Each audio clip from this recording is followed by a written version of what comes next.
Hechos capítulo 3 versículo 11 en adelante, la palabra del Señor que nos dice: y teniendo asidos a Pedro y a Juan, el cojo que había sido sanado, todo el pueblo, atónito, concurrió a ellos al pórtico que se llama de Salomón. Viendo esto, Pedro respondió al pueblo: varones israelitas, ¿por qué os maravilláis de esto? ¿O por qué ponéis los ojos en nosotros, como si por nuestro poder o piedad hubiésemos hecho andar a este? El Dios de Abraham, de Isaac y de Jacob, el Dios de nuestros padres, ha glorificado a su Hijo Jesús, a quien vosotros entregasteis y negasteis delante de Pilato, cuando éste había resuelto ponerle en libertad. Mas vosotros negasteis al santo y al justo, y pedisteis que se os diese un homicida. Y matasteis al autor de la vida, a quien Dios ha resucitado de los muertos, de los cuales nosotros somos testigos. Y por la fe en su nombre, a este que vosotros veis y conocéis, le ha confirmado su nombre. Y la fe que es por él ha dado a esta completa sanidad en presencia de todos vosotros. Mas ahora, hermanos, sé que por ignorancia lo habéis hecho, como también vuestros gobernantes. Pero Dios ha cumplido así lo que había antes anunciado por boca de todos sus profetas, que Jesucristo había de padecer. Así que arrepentíos y convertíos, para que sean borrados vuestros pecados, para que vengan de la presencia del Señor tiempos de refrigerio. Y Él envíe a Jesucristo, que os fue antes anunciado, a quien de cierto es necesario que el cielo reciba hasta los tiempos de la restauración de todas las cosas, de que habló Dios por boca de sus santos profetas, que han sido desde tiempos antiguos. Porque Moisés dijo a los padres: el Señor vuestro Dios os levantará profeta de entre vuestros hermanos, como a mí. A él oiré en todas las cosas que os hable, y toda alma que no oiga a aquel profeta será desarraigada del pueblo. Y todos los profetas, desde Samuel en adelante, cuantos han hablado, también han anunciado estos días.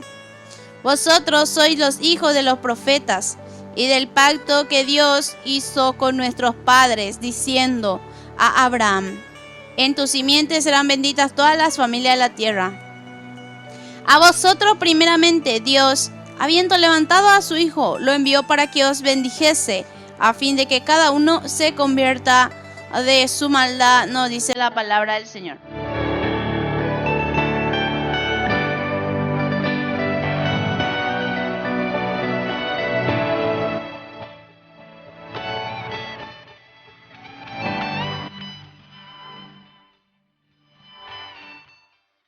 Aleluya, gloria a Dios. En esta parte de la palabra del Señor encontramos el discurso de Pedro en el pórtico de Salomón.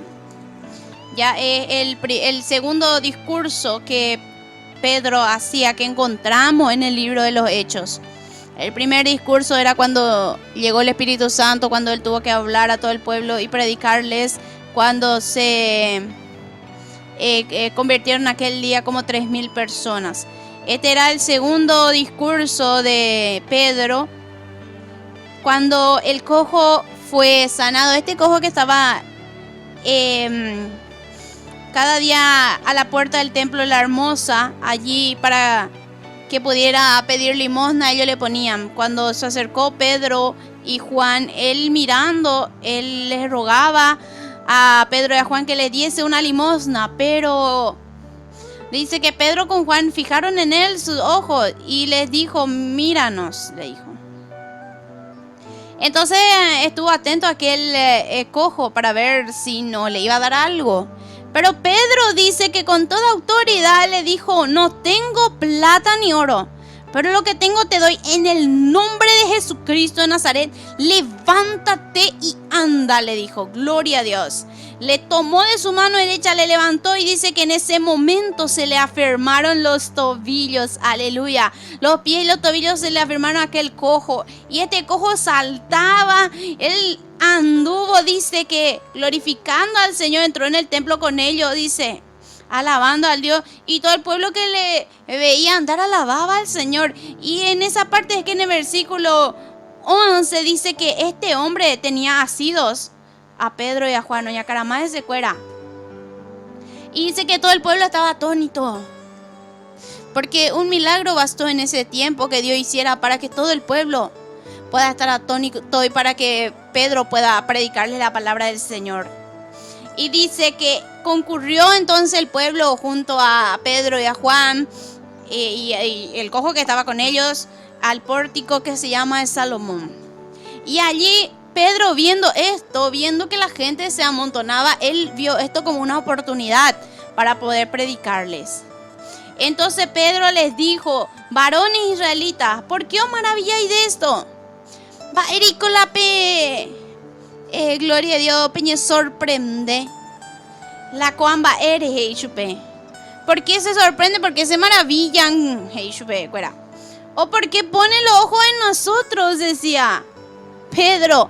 Porque no era Pedro que lo hizo, fue el poder de Jesucristo a través de la palabra de Pedro lo que hizo este milagro tan maravilloso. Allí podemos ver, querido hermano, el poder del nombre de Cristo Jesús. Jesucristo había dicho: en mi nombre echarán fuera demonios. En mi nombre, decía, pondrán sus manos sobre los enfermos y ellos sanarán.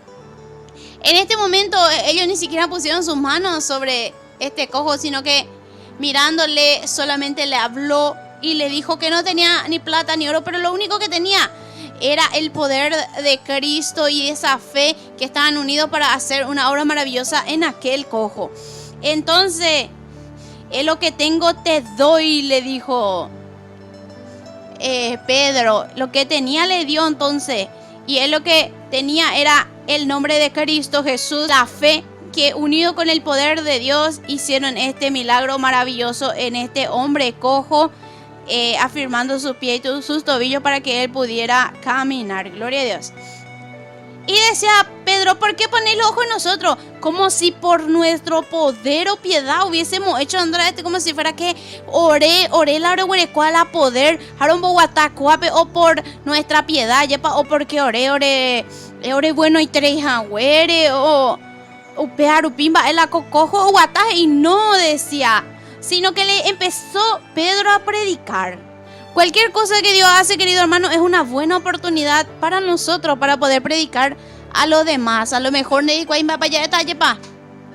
pero basta que Dios haga cualquier cosa y que nosotros confiemos en Él, que Él ponga la palabra en nuestra boca para nosotros poder predicar la palabra del Señor a quien sea, no importa quién sea, sea adulto, sea hombre o sea mujer, podamos predicar la palabra del Señor. Dice: el Dios de Abraham, de Isaac y de Jacob, el Dios de nuestros padres, ya ha glorificado a su Hijo Jesús. Allí empezó Pedro a presentarle a Cristo. ¿Por qué? Porque el que hizo el milagro era Dios Todopoderoso, por el nombre de Jesucristo de Nazaret. Entonces empezó a presentarle a Cristo. Decía que Dios, el Dios de nuestros padres, fue el que le glorificó a su Hijo Jesús, a quien le decía: vosotros entregaste y negaste delante de Pilato. Pepe entrega chupe curi, a Pepe nega curi chupe.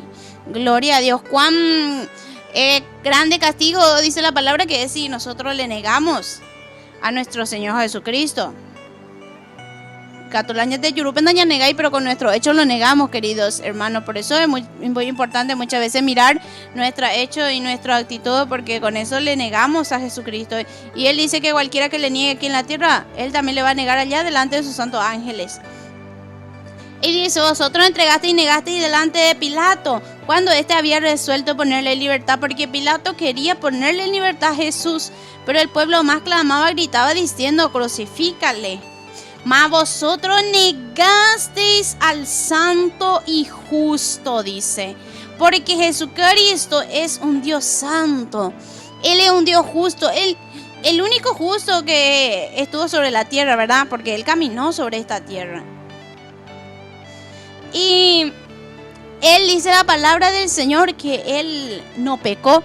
Fue tentado en todo igual que nosotros, pero dice la palabra del Señor que él no había pecado. Él es santo, 3 veces santo. Y donde él está no puede entrar ninguna cosa impura o inmunda. Por eso es que él siempre nos pide que andemos en santidad, que seamos santos como él es santo. Vosotros negaste al santo y justo y pediste que se odiese un homicida.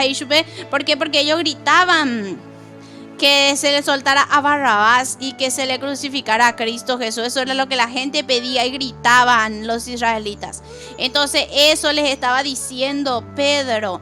Y mataste al autor de la vida por cuanto ellos le entregaron a Jesús.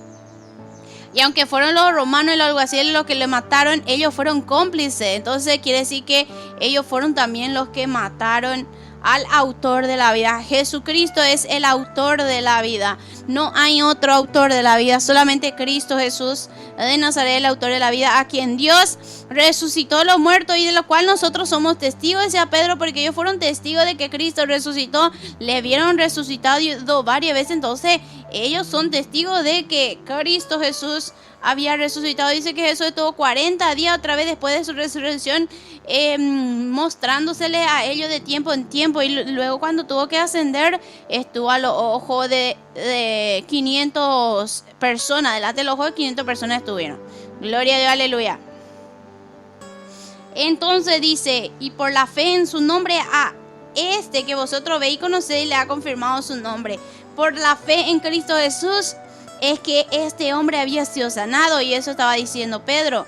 Y la fe que es por él ha dado a este completa sanidad en presencia de todos vosotros. Estaba él glorificando el nombre de Cristo, contando que era Cristo que lo había hecho, que no era ellos, sino que era Cristo. Mas ahora, hermano, le decía Pedro, yo sé que por ignorancia ustedes hicieron lo que hicieron, como también vuestro gobernante lo hicieron por ignorancia, decía. Pero a través de eso Dios cumplió, dice, lo que había antes ya anunciado por la boca de todos sus profetas, de que Cristo tenía que padecer. Por medio de esa ignorancia de la gente fue que Cristo murió y que resucitó. Por medio de eso fue que Dios cumplió lo que ya estaba escrito acerca de nuestro Señor Jesucristo, lo que estaba escrito ya anunciado desde antes por medio de los profetas que habían hablado en tiempos antiguos. Así que decía Pedro este versículo tan importante que siempre lo usamos: arrepentíos y convertíos para que sean borrados vuestros pecados. Arrepentirse y convertirse es lo que nuestro Dios Todopoderoso necesita de nosotros. Es tiempo de arrepentimiento. Es lo que Dios pide a toda la humanidad, que toda la humanidad se arrepienta y se conviertan de sus malos caminos. ¿Por qué has de morir, oh casa de Israel? Dice en el libro de Ezequiel. ¿Por qué hemos de morir, pueblo del Señor? Si el Señor lo que busca es que nos arrepintamos y nos convertamos de nuestros malos caminos, que cambiemos de rumbo para tener vida. Gloria a Dios. Eso es lo que pide el Señor, arrepentimiento puro y verdadero. No es solamente un me arrepiento, Señor, de naceta por ahí, perdón, al día siguiente oye más de nuevo, oye. Eso no es arrepentirse. Verdadero arrepentimiento, me duele lo que hice, ella aparta y subí. Conversión es ella, pendera pebay, y ponavare. Dejar esas malas prácticas, las malas palabras, dejar ya a un lado lo que sabemos que a Dios no le agrada. Eso es convertirse, ya apartarse de todo eso y comenzar a llevar una nueva vida en Cristo Jesús. ¿Para qué? Para que puedan ser borrados nuestros pecados, para que Dios pueda borrar nuestros pecados, para que de su presencia pueda venir tiempo de refrigerio, tiempo de descanso, tiempo ya de piro, gloria a Dios. Upebanao y potaña arrepentí, ña convertí, y para que Dios pueda enviar a Jesucristo, que antes no fue anunciado. Para eso también es que tenemos que arrepentirnos y convertirnos. Gloria a Dios, que sean borrados nuestros pecados, que venga tiempo de refrigerio la presencia del Señor, y que Dios envíe a Jesucristo, a quien de cierto dice que es necesario que el cielo le reciba hasta los tiempos de la restauración de todas las cosas. Aleluya. hasta el tiempo en que sea restaurada todas las cosas. Hasta ese tiempo dice que es necesario que el cielo le reciba a Jesucristo. Porque cuando llegue el tiempo, Él tiene que venir a llevar a su pueblo a su iglesia. Y cuando llegue el tiempo de su segunda venida, Él tiene que venir también a la tierra. Gloria a Dios, según el libro de Apocalipsis. Y dice que es de cierto y necesario que el cielo le reciba a Jesucristo hasta los tiempos de la restauración de todas las cosas, de que habló Dios por boca de sus santos profetas que han sido de tiempo antiguo. O sea, todo lo que va a acontecer y todo lo que está pasando ya Dios lo habló desde antes por la boca de sus profetas, y lo que con Cristo tenía que acontecer ya Él lo había hablado completamente. Porque Moisés le dijo a los padres: el Señor vuestro Dios les va a levantar un profeta de entre sus hermanos. Le va a levantar, así como a mí me levantó, decía Moisés, así me va a levantar. Y a Él ustedes tienen que oírlo en todas las cosas que Él hable. Ustedes le tienen que escucharle a Él, decía. Y toda alma que no oiga a aquel profeta será desarraigada del pueblo. Toda alma que no escuche la palabra de Jesucristo, que no quiera recibir esta palabra, entonces lastimosamente dice que tiene que ser desarraigado en medio del pueblo. Vayan a desarraigar y pea. Y toda alma que no escucha la palabra del Señor, de por sí no quiere escuchar, no quiere aprender, entonces pea oye tan de hoy, pea oye desarraigata. No putaremos, ay, ¿por qué? Porque nos enduce la palabra del Señor. Porque es necesario que escuchemos la palabra de Jesucristo. Es necesario que escuchemos lo que Él nos habla en estos tiempos. De que ya su venida a llevar a su iglesia, el rapto de la iglesia ya está cerca. De que Él pide que nos arrepintamos, que Él pide que nos convirtamos de nuestros malos caminos. Que nos apartemos de todo eso y que vivamos nuevamente, que cambiemos de rumbo. Y tengamos la vida eterna. Esa es la palabra de nuestro Señor Jesucristo en estos tiempos. Y todos los profetas, aún desde Samuel en adelante, cuánto han hablado, todo ellos anunciaron de estos días, decía Pedro. Ellos anunciaron de todo lo que Jesucristo iba a pasar. Y le decía: vosotros sois los hijos de los profetas y del pacto que Dios hizo con nuestros padres, diciendo a Abraham: en tu simiente serán benditas todas las familias de la tierra. A vosotros primeramente, Dios, habiendo levantado a su Hijo, lo envió para que os bendijese, porque primero Jesucristo llegó a la nación de Israel y después, por medio de su sacrificio y de sus apóstoles, recorrió todo el evangelio hasta llegar a nuestros tiempos, porque que por su gracia y por su misericordia hemos alcanzado llegar a su presencia por medio de este evangelio tan maravilloso, por medio de la muerte de nuestro Señor y Salvador Jesucristo. Y Él primeramente, Dios le envió a Jesucristo, le levantó y le envió para darnos bendiciones espirituales. Las bendiciones materiales no importan, lo que importa es la bendición espiritual, a fin de que cada uno se convierta de su maldad. Esa es la bendición más grande, que Cristo vino y nos trajo su palabra, y que por medio de su muerte pueda darnos vida. Eso es lo más hermoso y lo más maravilloso, que Él quiere que cada uno de nosotros nos convirtamos de nuestra maldad, para que podamos tener vida, y como dice la palabra, vida en abundancia. La vida en abundancia que Cristo nos da, porque el ladrón Satanás no viene sino para hurtar, matar y destruir. Pero yo he venido para que tengan vida y para que la tenga en abundancia, nos dice en el libro de Juan capítulo 10 y versículo 10. Gloria a Dios. Esta palabra que estamos compartiendo en este momento, entonces, que espero que sea de bendición para vuestras vidas, porque Jesucristo todavía habla en estos tiempos por medio de su palabra. Y yo no estoy aquí hablando porque nada más quiero hablar, sino que estoy hablando la palabra que el Señor ha puesto en mi boca, realmente, porque yo no puedo venir acá a decir lo que yo quiero, sino que tengo que hablar lo que el Señor quiere que yo hable. Gloria a Dios. Arrepiéntanse de su maldad, dice el Señor en esta tarde. Conviértanse de sus malos caminos, para que yo pueda borrar vuestros pecados, y para que de la presencia de mi Padre pueda venir tiempo de refrigerio, dice el Señor. Aleluya, gloria sea el nombre de Cristo. Él es el autor de la vida. Él es nuestro dueño, nuestro Señor, que aunque murió, Él también resucitó y hoy está sentado a la diestra de Dios Padre para gloria y honra suya.